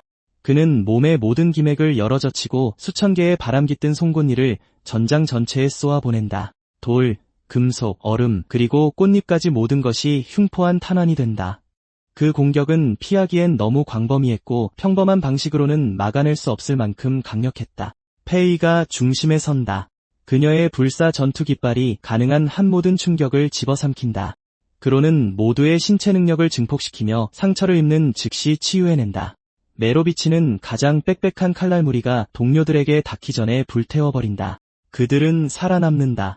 메로비치가 가장 큰 대가를 치른다. 그의 인장의 힘은 바닥을 드러내고 있었다. 페이의 깃발은 한계를 초과했고 그론의 새로운 몸은 힘을 회복하는 속도보다 더 빠르게 스스로를 재구축하고 있었다. 지르는 팔 한 짝을 위해 도시 전체를 파괴하려 드는 이유가 대체 무엇인지 묻는다. 그론은 신하를 만난 순간부터 팔이 주된 이유가 아니게 되었다고 말한다. 바로 그때 그녀가 돌아온다. 신하는 폐허가 된 거리와 자신이 아버지라 부르는 상처 입은 남자 그리고 이 모든 짓을 저지른 낯선 이들을 목격한다. 그론의 이야기가 심어주었던 일말의 의구심조차 그 즉각적인 분노 아래 흔적 없이 사라져버린다. 그녀의 등 뒤로 시사녀레가 떠오르고 그녀는 누구 하나 입을 떼어 해명하기도 전에 맹렬히 공격해온다. 그녀의 첫 번째 일격에 그론은 벽을 뚫고 처박힌다. 두 번째 일격은 메로비치를 도로 바닥에 짓뭉개버린다. 이베트가 자신의 몸을 거대화해 소녀를 제압하려 하지만 신하는 주변에 널린 죽은 병사들을 동력 삼아 공주를 멀리 내동댕이 친다. 페이가 그들 사이에 끼어든다. 신하는 인장이 부여한 모든 힘을 쏟아부어 맹공을 퍼붓는다. 페이는 그 모든 타격을 전투 깃발로 흡수해낸다. 주변의 죽음이 늘어날수록 소녀는 더욱 강해졌고 페이의 등 뒤로 축적되는 압력은 발 아래 땅을 산산조각 낼 만큼 무거워진다. 지르는 신하에게 스스로를 위험에 빠뜨리는 짓을 그만두라고 명령한다. 하지만 그녀는 듣지 않는다. 이것은 그녀가 오직 자신만의 결정을 위해 그에게 불복종한 첫 번째 순간이었고 불행히도 그 결정은 그의 적들을 때려 죽이는 것이었다. 페이의 방어선이 무너지기 시작한다. 그녀는 신하가 마지막 일격을 위해 돌진할 때까지 기다렸다가 깃발을 해방시키며 관대한 응보를 시전한다. 소녀가 가했던 모든 타격이 한꺼번에 되돌아가고 거기에 페이가 그론에게서 배운 치명적인 독이 함께 섞여 들어간다. 그 반격으로 인해 두 사람 모두 쓰러지고 만다. 몇 초 동안 그 누구도 움직일 힘조차 남아있지 않았다. 지르는 잔해 속에 쓰러진 신하를 바라본다. 전투 내내 그가 유지해오던 평정심은 분노로 완전히 대체되어 버린다. 그는 마지막 바람에 칼날을 끌어모으며 그론을 향해 걸어갔고 자신의 딸을 다치게 한 모든 이들을 갈갈이 찢어놓겠다고 맹세한다. 하지만 그가 닿기도 전에 비행 전투 전차가 전장으로 추락하듯 난입한다. 사막의 송곳니가 조종대를 잡고 있었다. 그는 대장에게 빨리 타라고 소리치며 떨어지는 잔해들 사이로 전차를 드리프트했고 부상당한 영웅들에게 당장 움직이라고 외친다. 지르가 그들의 뒤로 돌을 집어던진다. 그론이 허공에서 그것을 베어내며 송곳니에게 다른 이들을 데리고 지하시설 루트로 빠져나가라고 지시하고 자신은 남아 지르를 저지하겠다고 말한다. 마침내 전차가 그곳을 탈출한다. 그로는 그렇지 않았다. 얼마 떨어진 곳에서 사이먼은 전투가 마침내 끝난 것인지 물어볼 만큼 의식을 회복한다. 광택이 나는 부츠 하나가 그의 머리맡에 멈춰선다. 마티아스가 유령 랜턴을 통해 도착한 것이다. 사이먼은 이 참사에 대해 변명하려 애쓴다. 마티아스는 그의 말을 듣고는 쓸모없는 지푸라기 같은 놈이라 부르며 자신의 옷에 먼지가 묻지 않도록 패배한 마족을 우산으로 만들어버린다. 그러고는 지르에게 다가가 이 주교가 군대 하나에 맞먹는 파괴된 말들에 대해 어떻게 보상할 작정인지 묻는다. 지르가 막 그론을 쓰러뜨렸을 때 마티아스가 신하를 발견한다. 그는 이 낯선 아이가 누구인지 묻는다. 지르는 지나치게 다급히 대답한다. 그저 경비병으로 부리는 훈련된 노예일 뿐 아무것도 아니라고 말이다.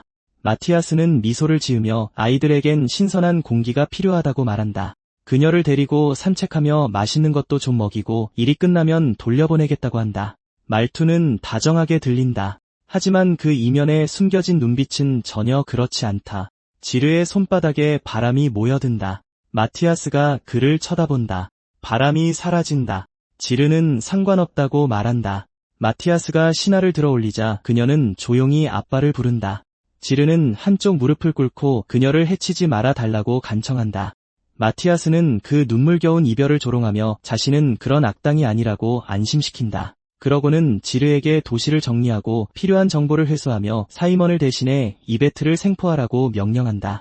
일행을 태운 전차가 수 킬로미터 떨어진 사막에 나타난다. 페이가 가장 먼저 깨어나고 사막의 송곳니가 그들을 따라왔다는 사실을 믿지 못한다. 그는 자신이 고향을 떠났을 때 그녀가 자신을 지켜주었던 일을 설명한다. 마이탄 영주님은 황무지 사람들에게 이 잔혹한 시대에서 살아남으려면 은혜는 반드시 갚아야 한다고 가르치셨다. 페이는 그에게 그런 원칙이 있는 줄은 몰랐다고 인정한다. 사막의 송곳니는 칭찬에 감격해 운전석에서 떨어질 뻔하다가 바위에 부딪힌다. 전차가 사막을 가로지르며 비틀거리기 시작하고 메로비치는 그에게 앞을 제대로 보라며 비명을 지른다. 근처 능선에서 손을 흔드는 조그만 형체 덕분에 그들은 전차가 그론의 몸이 회복하는 횟수보다 더 많이 구를 수 있는지 확인하는 참사를 면한다. 그 형체는 술라가 다루는 노란색 일꾼 중 하나다. 공격이 시작되기 전 그녀는 일행이 흩어질 경우를 대비해 만날 장소를 정해두었다. 술라가 그곳에서 기다리고 있지만 릴로, 두부타, 크리스틴의 모습은 보이지 않는다. 그녀가 마지막으로 본 것은 3명의 호위 기사가 닝이의 외곽 구역으로 접근하는 모습이었다. 그들은 도시에 도착하지도 않았고 아직 돌아오지도 않았다. 이베트는 당장 수색에 나서고 싶어한다. 메로비치는 지금 다들 서 있기조차 힘든 상태라는 점을 지적한다. 그런 상태로 닝이에 들어가는 것은 쉬울 것이다. 하지만 다시 빠져나오려면 완벽한 타이밍에 기적이 일어나야만 할 것이다. 지금은 회복이 먼저다. 며칠의 시간이 흐른다. 닝이에서 지르는 피아노를 연주하려 하지만 신하에 대한 생각을 멈출 수가 없다. 분노가 선율을 망쳐버린다. 그가 악기를 부숴버린 직후 죄수가 경비병들이 하는 모든 신문 방식을 견뎌내고 있다는 보고가 들어온다. 그로는 도시 지하에 얼어붙은 웅덩이 안에 사슬로 묶여있다. 그의 두 눈은 뽑혀나갔다. 온몸의 상처에는 거머리들이 들러붙어 있다. 추위 때문에 뱀의 피가 봉인의 힘을 회복하지 못하고 신선한 피가 없이는 탈출할 만큼의 재생도 불가능하다. 지르가 그를 물 밖으로 끌어올리고는 거머리 하나를 짓뭉갠다. 그로는 고문독으로 가득 찬 방만으로도 충분히 의도가 전해졌는데 굳이 이런 살기를 뽐내야 하느냐고 묻는다. 지르가 그의 맞은편에 앉는다. 그는 페이와 메로비치가 어떻게 5명의 인간 영웅들이 쓰던 능력을 지니고 있는지 알고 싶어한다. 불멸의 전쟁 깃발, 흑염의 의식 그리고 발리에르 시대와 관련된 기술들을 직접 두 눈으로 보았기 때문이다. 전투 경험이야 가르칠 수 있다. 하지만 두 개의 타고난 재능은 그럴 수 없다. 지르는 그론의 목에 난 흉터를 발견하고는 후방 부대의 치유사를 데려오라고 명령한다. 그 노인은 훌륭한 연고를 만들고 죄수의 목숨을 살려두면 그를 무너뜨릴 시간을 더 벌 수 있기 때문이다. 그론은 마티아스를 죽일 방법을 찾는데 시간을 쓰는 게 더 낫지 않겠냐고 제안한다. 지르의 표정이 바뀐다. 그는 자유만 얻을 수 있다면 언제든 누구라도 기꺼이 배신할 수 있다고 말한다. 그가 그론의 머리채를 틀어지며 적들끼리 서로 물어뜯게 만들려는 속이 빤히 보이는 수작쯤은 알아본다고 덧붙인다. 그론은 첫 번째 질문을 마친 것을 축하하며 두 번째 질문을 받을 준비가 되었는지 묻는다. 복도에서 소음이 들려온다. 복도. 지르는 상황을 확인하러 나가면서 경비병에게 신문을 계속하라고 지시한다. 경비병은 힘을 잃은 뱀 따위가 무슨 짓을 벌이겠냐고 확신하며 그론을 다시 웅덩이 속으로 집어넣는다. 문이 닫히자마자 술라의 작은 일꾼 중 하나가 방 안으로 미끄러져 들어온다. 밖에서는 지르가 망토를 두른 침입자를 쫓아 복도를 가로지르며 바람으로 공격한다. 망토가 무너져 내리자 그 아래에서 여러 마리의 노란색 일꾼들이 모습을 드러낸다. 그것들은 그의 탐지 재능이 목표를 고정하기도 전에 뿔뿔이 흩어진다. 꽃잎 하나가 그의 시야를 스쳐 지나간다. 순간 지르는 신하가 자신에게 처음 만들어 주었던 화환을 떠올린다. 발리에르가 그 어린 소녀를 전리품으로 넘기며 불복종하면 이 아이를 통해 벌을 내리겠다고 경고했던 기억이 난다. 지르는 그저 그 양도가 그녀가 더 이상 갇힌 방 안에서 살지 않아도 된다는 뜻이기에 기뻤다. 그 기억은 더 오래된 기억과 이어진다. 수무라스가 갓 태어난 지르를 발리에르에게 넘길 때도 똑같이 무심하고 잔혹했다. 마왕은 그의 능력이 보잘것없지만 발리에르라면 어떻게든 쓸모를 쥐어짜낼 수 있을지도 모른다고 했다. 지르는 텅 빈 복도를 향해 제발 그만 괴롭히라고 중얼거린다. 신하는 도구일 뿐이고 자신도 마찬가지다. 그녀는 자유를 향한 또 다른 발판일 뿐이다. 하지만 그조차도 더 이상 그 말을 믿지 않는다. 일꾼들은 메로비치에게 도망치고 그는 사이먼에게 다가가 또 다른 제안을 건넨다. 메로비치는 전투 후 이베트를 사로잡았다고 주장하며 호야에 영약 2병을 요구한다. 사이먼은 랜턴을 통해 마티아스와 연락한다. 마티아스는 신하를 치료하느라 바쁘다. 그는 자비의 교회의 기술이 부끄러울 정도로 원시적이라고 생각하지만 효과가 있다는 것은 인정할 수밖에 없다. 더 중요한 것은 신하의 몸이 주를 기쁘게 할 수 있다는 점이다. 그러다 마티아스는 자신이 왜 그런 엄청난 선물을 다른 이에게 넘겨주어야 하는지 의문을 품는다. 그는 메로비치의 거래를 수락한다. 용이 사로잡은 공주를 거래하는 것은 지루할 정도로 뻔하지만 결과만 좋으면 그만이다. 그는 숨겨진 서랍에서 영약 2병을 찾아내고는 남은 게 1병뿐이라고 거짓말을 한다. 메로비치는 어쨌든 동의하며 이베트를 안고 나타난다. 마티아스는 그녀를 엘리시우스가 젊은 시절에 만든 철의 처녀 안에 가둬버린다. 이 감옥은 거에 파괴할 수 없다. 이베트가 거대해지려 한다면 내부에 늘어선 가시들이 먼저 그녀의 몸을 파고들 것이다. 사이먼이 그곳을 지키는 임무를 맡는다. 잠시 후 지르가 도착하고 메로비치에게 새겨진 그론의 봉인 표식을 알아차린다. 그는 이 용이 여전히 구출 작전의 일부라는 사실을 깨닫지만 그가 나서기도 전에 마티아스가 철의 처녀를 옮기라고 명령한다. 지르는 일꾼들을 부르겠다고 대답한다. 마티아스가 명령을 반복한다. 사이먼은 그 광경을 보고 웃으며 복종을 시험하기에 아주 적절하다고 말한다. 지르가 직접 감옥을 들어 올린다. 고문실로 돌아와 신라의 인형이 물속에 작은 계단을 만들어 그론이 사슬에 닿을 수 있게 돕는다. 약하고 간단한 명령밖에 이해하지 못하지만 그것만으로도 충분하다. 경비병이 늙은 치유사와 함께 돌아온다. 치유사는 새로운 실험체의 상태를 보고 기뻐하며 상처가 아물면 어느 부위부터 시험해 볼지 묻는다. 그론은 물 밖으로 튀어올라 노인의 몸에 사슬을 감는 것으로 대답을 대신한다. 그는 얼어붙은 자신의 몸 위로 따뜻한 피가 쏟아질 때까지 사슬을 당긴다. 시사녀례의 능력이 발동된다.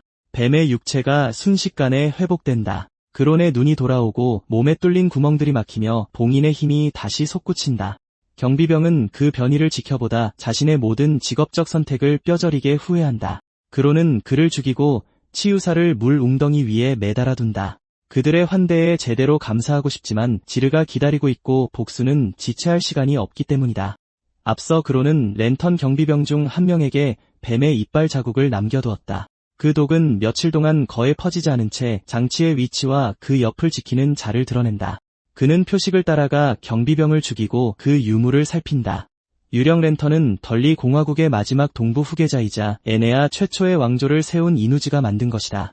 그론은 예전에 한 고고학 교수에게서 그것의 작동법을 들은 적이 있다. 봉인의 힘을 정교한 형태로 빚어내어 불꽃 속에 넣어야만 한다. 국보를 이용해 지름길을 만든다는 것은 보통 상상조차 할 수 없는 일이다. 하지만 그론은 남의 물건에 특별히 감상적인 적이 없었다. 마티아스와 지르는 낡은 창고 안으로 철의 여인을 옮긴다. 사이먼은 들어오는 자는 누구든 자신의 그림자가 죽여버릴 것이라고 호언장담한다. 지르는 조사를 계속하기 위해 자리를 뜨고 마티아스는 랜턴을 통해 돌아간다. 쉬나는 마티아스의 방에서 홀로 깨어난다. 그녀는 숨겨진 서랍을 찾아 안에 물건을 꺼내고 지르에게 돌아가기 위해 랜턴을 작동시키려 한다. 아무 일도 일어나지 않는다. 마티아스가 나타나 그녀를 붙잡는다. 그는 화를 내는 대신 그녀에게 사냥을 가자고 제안한다. 랜턴의 진짜 작동법은 이누즈의 후손과 타조야로 망명한 옛 학자들만이 알고 있기에 그녀가 우연히 탈출할 위험은 없다. 그는 어린 시절 궁정 노예들로 만들어낸 괴물들이 가득한 사유숲으로 그녀를 데려간다. 놈들을 죽이면 그녀의 살상 횟수가 다음 봉인에 가깝게 오를 것이다. 마티아스는 자신의 피조물 중 하나에 누워 오락거리가 끝나면 깨우라고 명한다. 쉬나가 싸우는 동안 그론이 두 번째 랜턴을 작동시킨다. 사이먼은 보물더미에서 빛이 나는 것을 보고 마티아스가 온다고 생각한다. 그가 가까이 다가간다. 그론의 손이 그의 가슴을 뚫고 나온다. 실라 주니어가 그를 베어버리기 전 사이먼의 얼굴에는 혼란스러워할 충분한 시간이 스친다. 그론은 검을 뽑아내며 죽어가는 악마에게 남의 물건에 손대지 말라고 말한 뒤 철의 여인을 두드린다. 이베트가 안에서 대답한다. 회복하는 며칠 동안 그녀는 릴로와 다른 이들을 찾아다녔고 계획의 일환으로 메로비치가 그녀를 넘기게 두었다. 그녀는 지르나 마티아스가 그들을 붙잡았다는 흔적을 찾지 못했고 이는 호위병들이 아직 살아있을 수도 있다는 뜻이다. 당장의 문제는 이 감옥이다. 그로는 엘리시우스의 금속을 단숨에 베어낼 수 없다. 이베트는 꼬챙이에 찔리지 않고는 자신의 몸을 거대화할 수 없기에 그는 그녀에게 감옥을 거대하게 만들라는 다른 목표를 준다. 지르는 고문실로 돌아왔다가 웅덩이에 있는 두 구의 시체를 발견한다. 천장이 무너지기 전 그는 그론이 탈출했다는 걸 간신히 깨달을 수 있었다. 거대한 철의 여인이 벽과 거리, 건물 절반을 위로 밀어올리며 구역 위로 솟구친다. 껍데기가 충분히 커지자 문 사이에 틈이 벌어진다. 이베트가 기어나온다. 메로비치가 날아내려오며 지금까지 본 구조신호 중 가장 눈치 없는 방식이라고 비꼰다. 그러고는 마티아스에게서 얻은 영약을 그론에게 던지며 약골 주제에 수련할 생각은 해본 적 없냐고 묻는다. 그론이 그것을 마신다. 봉인의 힘이 다시 그의 몸속으로 넘쳐 흐른다. 잔해 속에서 지르가 몸을 일으키고 금속 파이프처럼 그의 등 뒤로 바람의 통로가 열린다. 그는 2차전을 원했다. 그론은 뇌정 형태로 변해 그가 원하던 싸움을 선사한다. 지르는 응축된 기류를 타고 하늘로 솟아오른다. 그로 인해 발생한 허리케인이 신라를 날려버릴 뻔하지만 그녀의 인형들이 그녀를 땅에 단단히 고정시킨다. 메로비치가 얼음 벽을 세우고 그로는 다른 이들에게 저 바람을 평범한 힘으로 취급하지 말라고 경고한다. 지르가 그 위험성을 몸소 증명해 보인다. 바람에는 정해진 성질이 없다. 무엇을 지나치든 그 성질을 흡수해버린다. 겨울의 기류는 얼음으로 채워지고 여름의 기류는 열기를 머금는다. 금속은 바람에 날카로운 칼날을 달아주고 독은 바람에 죽음을 부여한다. 첫 번째 기류가 메로비치의 벽을 강타한 후 그 위를 타고 넘어 얼어붙는 돌풍으로 변한다. 그로는 중심부를 피하지만 여전히 몸 한쪽에 동상을 입고 만다. 그의 번개가 손에서 뿜어져 나와 기류 속으로 뛰어들자 지르는 즉시 전류를 품은 바람을 두 영웅 주위로 휘두른다. 그 소용돌이는 그들을 거대한 철의 여인 쪽으로 내동댕이 치고 감옥을 세 조각으로 갈아버린다. 그로는 문제점을 직시한다. 지르가 얼어붙는 성질을 띠고 있는 한 뱀의 몸으로는 재생력을 잃지 않고 접근할 방도가 없다. 그 능력을 소모하게 만들어야 한다. 메로비치가 거대한 얼음 덩어리를 만들어낸다. 이베트가 그것을 거대화시켜 하늘로 집어던진다. 지르가 그론에게서 훔친 팔을 치켜든다. 그 팔이 파괴의 선율이라는 힘을 개방한다. 날카롭게 꿰뚫는 바람과 섞여 투사체를 산산조각낸다. 이어 지르는 파괴의 선율을 응축된 허리케인과 결합해 대포처럼 쏘아보낸다. 그 폭발이 닉류를 갈갈이 찢어놓는다.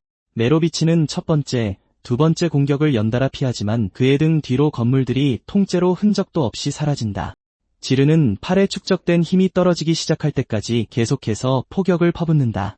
그것이 바로 그론이 기다리던 순간이었다. 그는 메로비치에게 절대적인 힘을 사용하라고 지시한다. 이베트가 운반을 맡을 것이다. 메로비치가 망설인다. 그로는 스스로에게 지속치유를 시전하는 것으로 답을 대신한다. 검은 불길이 도시 전체에 휘받친다.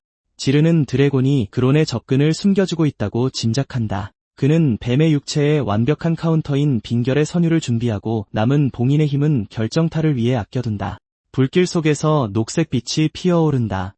거대해진 이베트가 팔을 뒤로 당겨 검은 불길 사이로 그론을 내던진다. 치유되는 속도보다 그의 몸이 타들어가는 속도가 훨씬 빠르다. 지르는 그를 미치광이라 부르며 파괴의 선율로 공격한다. 그 일격은 그론이 닿기도 전에 남은 육체를 완전히 지워버릴 터였다. 그러나 그론은 지르의 어깨 너머로 유령 랜턴을 던진다. 도둑맞은 영웅의 팔이 랜턴의 빛 속으로 들어가 접혀있던 영적 통로로 빨려 들어간다. 그론이 그 뒤에 있는 두 번째 등불에서 튀어나온다. 그는 이베트가 던진 추진력을 온전히 실어 지르의 얼굴에 주먹을 내리꽂는다. 마족은 집을 부수며 처박히고는 다시 일어서서 자신의 창으로 자신의 방패를 치는 기분이 바로 이런 거냐고 묻는다. 그러고는 다시 한번 공격해온다. 그론은 그에게 걱정하지 말라고 말한다. 이제 거의 다 끝났으니까.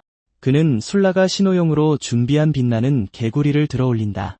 전장 너머에서 이베트가 그 빛을 발견한다. 그녀는 거대해진 온 힘을 다해 그 빈틈으로 술라 주니어를 내리꽂는다. 칼날이 지르와 그가 훔친 영웅의 팔 사이로 떨어져 내린다.